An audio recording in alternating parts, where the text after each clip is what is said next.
Ayan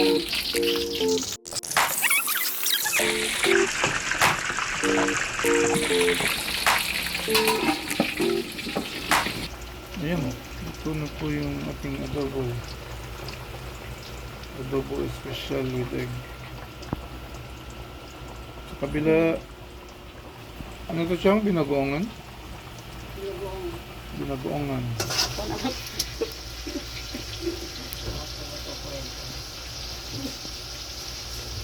Dilagyan na ng bagoong ang binagoongan. Siyempre. Bango? Sarap ng amoy ng bago.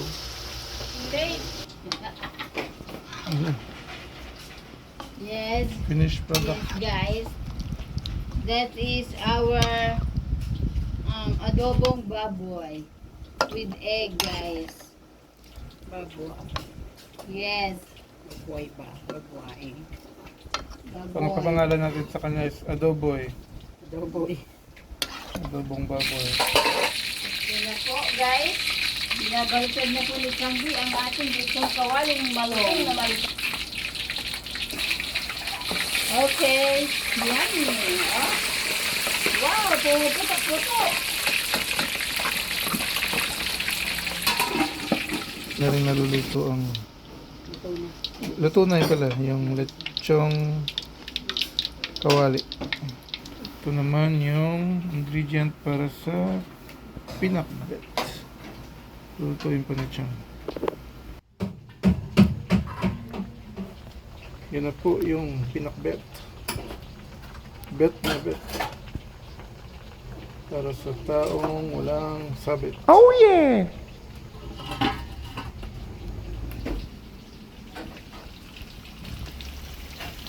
Toko. Yes. Hi po, guys. Ito po ang ating Baguio beans. Tinatanggalan po ng ating mga dulo. Ito po, tinatanggalan ng dulo. Dulo yung ating Baguio beans. Dulo ng Baguio beans.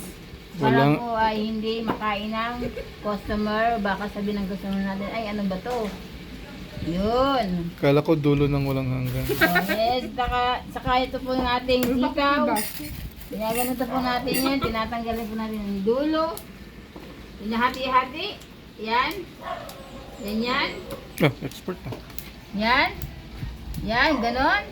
Tapos lalagay sa plastic para hindi marunyan. Yan yung ating isang ikais, kainan na member. Kumakain Angels. po siya. At ako po ay katatapos lang magkape, guys. O, wala nang kape, guys. Sarap-sarap.